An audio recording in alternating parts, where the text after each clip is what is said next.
To operate your windshield wipers and washers, your ignition must be on. Your vehicle is equipped with intermittent wipers. Push the lever down to the first stop for intermittent operation.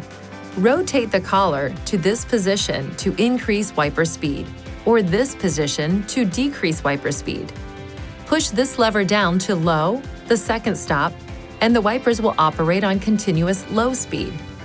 Push down again to high, the third stop, for continuous high-speed operation. Push the lever up to this position to turn the system off. In conditions of mist or light rain, push the lever up to mist and you will get a one-sweep operation of the wipers. To clean the windshield, pull the lever toward you. Washer fluid will spray and the wipers will automatically sweep several times. Please see your owner's manual for important safety information, system limitations, and additional operating and feature information.